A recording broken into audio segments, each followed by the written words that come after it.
welcome to Biz RoundUp. I'm Tamiru Nimsat, and we at Tar Television bring you a collection of business highlights. Let's have a look at the headlines.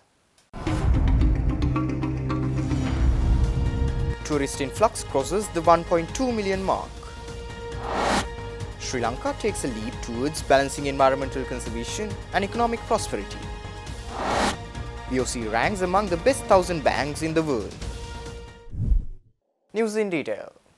Sri Lanka's tourism industry has seen a significant influx of over 1.25 million visitors so far, according to the latest provisional data from the Sri Lanka Tourism Development Authority. However, the industry is still facing a 38% shortfall compared to the benchmark levels of 2018.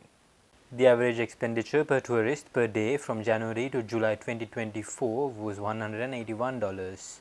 Despite these positive figures, the SLTDA has fallen short of its projected arrival numbers and has missed monthly targets throughout the year. As part of its long-term strategy, Sri Lanka Tourism aims to attract 5 million visitors by 2030 with a focus on increasing the average spending per visitor to $4,000. This plan includes attracting 2.5 million high-end tourists who would spend over $500 per day. For 2024, Sri Lanka Tourism has set an ambitious target to attract 2.3 million tourists and generate over $4 billion in revenue. Country Director of the Asian Development Bank, Takafumi Kadanu, emphasized the need for a clear and persistent political view to see through the process of restructuring the state-owned enterprises as per the IMF agreement. Kadanu said this speaking at a press conference held in Colombo last week. Kenya, they had a partial privatization. So they listed, I think, 40% or so of the utility share in the Nairobi Stock Exchange, and they were able to bring in the private sector. Here, this was the issue they wanted to address was lack of investment as well as access to capital. So there are different ways of doing it, like Mongolia and other countries have also gone through the process. So I think in this case for CEB, I think there's of course the lack of transparency and the high cost of generation, for example, maybe the overstaffing. I think these are the areas that need to be addressed. So the short answer is to be clear about what the objectives you want to reach at the end of the day are, have a plan. It's going to be a long journey, but keep the political will there. Because without it, we will not be able to reach that final intended objective. People feel that something has to change. And of course, I mean, if you look at, I mean, like the IMF staff report, the reform of SOE is one of the key pillars, right? And then more broad-based structural reforms is also a key component of this. So I think there is an understanding that this has to be done and the importance of SOE in the overall landscape of economic structural reform. Egypt's Minister of Foreign Affairs, Badr Abdelati, met with his Sri Lankan counterpart, Ali Sabri, to discuss enhancing trade and investment ties between their countries, as well as the latest developments in the Gaza conflict. The meeting took place in Cairo last Saturday. The Egyptian foreign minister expressed his appreciation for the strengthened bilateral relations, particularly noting the successful political consultations held in Colombo in July 2023 at the Assistant Foreign Ministry's level. He also welcomed the relaunch of the Egyptian-Sri Lankan Parliamentary Friendship Association, which took place at the end of last year, and praised the significant investments made by Sri Lankan companies in Egypt's ready-made garment sector. Minister Ali Sabri committed to deepening cooperation with Egypt in economic and cultural exchanges and efforts to combat terrorism. Tourism was also a key topic of discussion, with both ministers exploring ways to increase tourism exchange by activating the joint Memorandum of Understanding signed in 2008. Abdelati offered Egypt's expertise in training Sri Lankan professionals in the tourism and archaeological sectors, aiming to further strengthen ties between the two nations. The Colombo tea auction witnessed steady offerings this week, totaling 5.8 million kilograms with mixed results across various grades.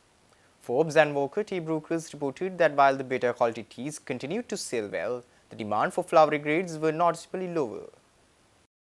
The excess state offerings stood at 0.85 million kilograms, maintaining overall quality. though most teas comprised of fair average quality. A few select best BOPs held their ground, selling at similar levels to previous weeks following special inquiries. However, most other teas saw a decline of 20 to 40 rupees per kilogram. The Uva Udupusellava teas showed mixed performance, with better varieties selling at previous levels while others dropped by 20 to 40 rupees per kilogram.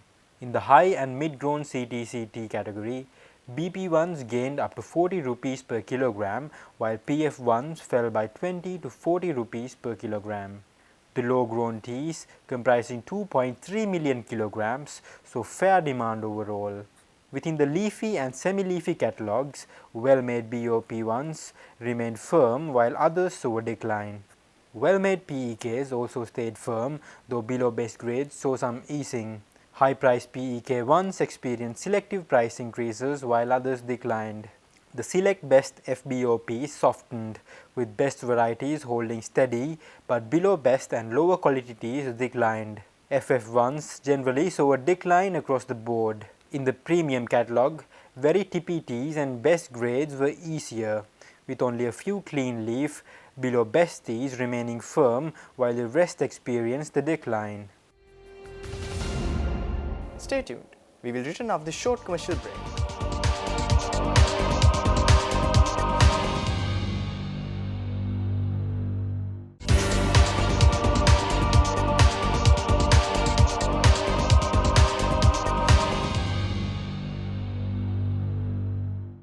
Welcome back after the break. Sri Lanka has taken a step towards balancing environmental conservation and economic prosperity with the launch of the Sri Lanka 30 by 30 Conservation and Prosperity for Nature and People initiative in Colombo recently. The launch event saw the participation of over 95 government entities, local and international non-governmental organizations and corporates, all unified in their support for this crucial initiative. As part of the Sri Lanka 30 by 30 initiative, the government has identified 9 national priority conservation programs. These include improving the protection and connectivity of wet zone ecosystems, halting forest loss in the dry zone, restoring degraded forest and mangrove habitats, and enhancing protected area tourism to fund conservation efforts. Other key areas of focus include improving human-elephant coexistences, enhancing the health and productivity of river systems, starting with the Kallang River Basin, and strengthening sustainable fishery management practices to ensure the sustainable use of fish stocks. This initiative seeks to attract over $1.5 billion in investments between 2025 and 2030, marking a significant commitment to sustainable development and green economic revival. The initiative is coordinated by the Presidential Secretariat Climate Change Office along with the Department of Wildlife Conservation, the Forest Department and the Department of Fisheries and Aquatic Resources. Sri Lanka's dedication to nature conservation and sustainable development is unwavering. We have embraced the 3030 program, a global initiative aimed at protecting 30% of the world's lands and oceans by 2030. Some of the initiatives are already underway.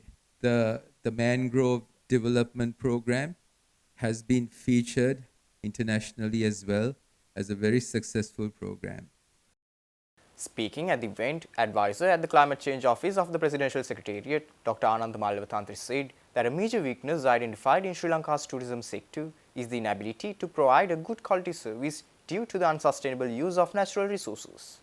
He attributed the lack of funds and knowledge to this being prevalent in the country's tourism sector.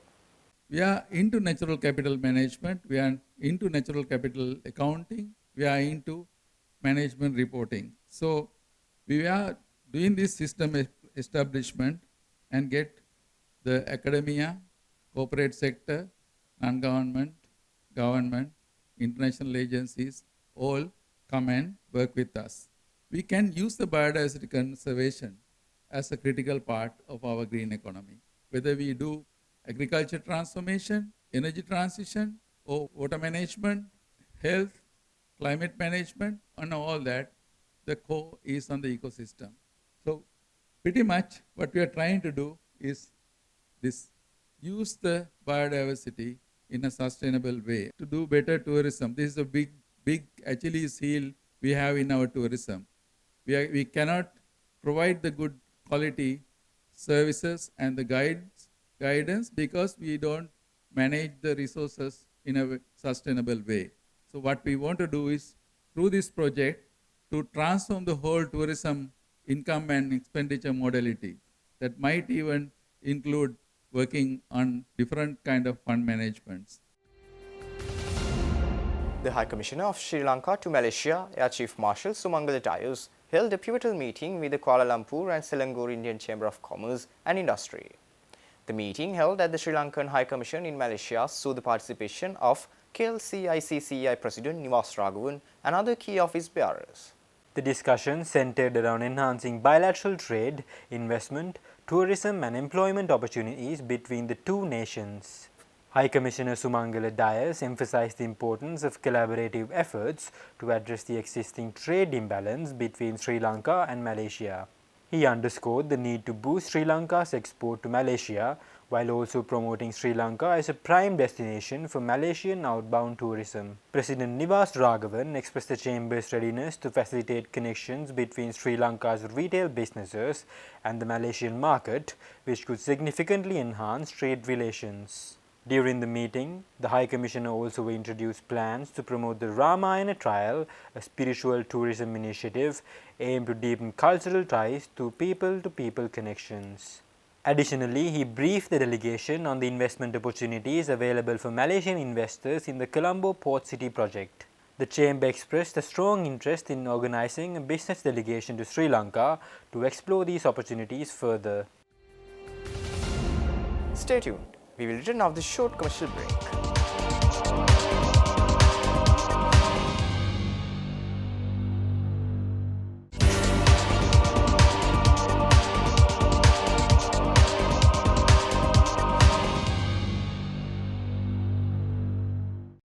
Welcome back after the break.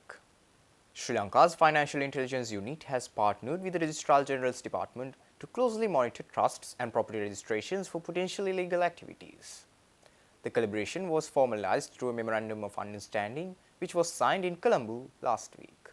The MOU enables the FIU to access critical data from the Registrar General Department, enhancing its efforts to detect and combat money laundering, terrorist financing and related crimes. The MOU was signed by Registrar General WRANS Vijay Singha and FIU Director Dr. Subani Kirtiratna in the presence of Central Bank Governor Dr. P. Nandalal Veerasinghe. This MOU will facilitate the sharing of information between the Registrar General's Department and the FIU, crucial for the prevention, detection and prosecution of these crimes. With this new partnership, the FIU has now entered into 15 MOUs with domestic government agencies including the Sri Lanka Customs, Sri Lanka Police and the Inland Revenue Department to bolster the country's AML/CFT framework. The FIU has also established 45 MOUs with foreign counterparts, emphasizing its commitment to combating financial crimes on both a national and international level. The 29th Annual General Meeting of the Sri Lanka, Australia, New Zealand Business Council of the Ceylon Chamber of Commerce was held in Colombo recently. Senior Manager of Commercial and Marketing at South Asia Gateway Terminals, Udara Kumarthunga, was re-elected as President of the Council for the 2024 to 2025 term. During the meeting, Kumarthunga outlined her vision, which includes establishing a strong platform for new business ventures, encouraging trade delegations and fostering closer cooperation with trade missions. Kumarthunga emphasized the strategic importance of collaboration across various sectors such as trade, services, tourism, education and agriculture. She expressed commitment to strengthening existing connections while expanding trade engagements and industry ties between Sri Lanka, Australia and New Zealand. The Vice Presidents elected for the same period includes Chandan Amardasu, K.M. Hamis, Lionel D.C. Silva and Jayanti Dharmasena, with Ruwan Rajpaksha continuing to serve as the immediate past President. Sri Lankan state-owned financial institution Bank of Ceylon announced its inclusion in the Bankers magazine prestigious Top 1000 World Banks list for 2024 in a press statement released to the media recently. This recognition comes as BOC celebrates its 85th anniversary of operations in the country. With an extensive presence across Sri Lanka, BOC operates over 2,100 touchpoints, including 655 online connected branches and a widespread network of more than 1,350 ATMs, CDMs and CRMs. In addition to its domestic operations, BOC extends its services internationally with branches in Chennai, Male, Hulhumale and the Seychelles, as well as a full-fledged banking subsidiary in London. The Banker magazine, a respected publication under the Financial Times Group, conducts a rigorous evaluation process annually to compile its top 1,000 World Bank list. Banks are assessed based on a range of performance indicators, including Taiwan capital, asset quality, and profitability. With that, we wind up for today. For this and more, subscribe to our channel on YouTube and follow us on Facebook. See you tomorrow with State of Business at 7:45 p.m. Take care and good night.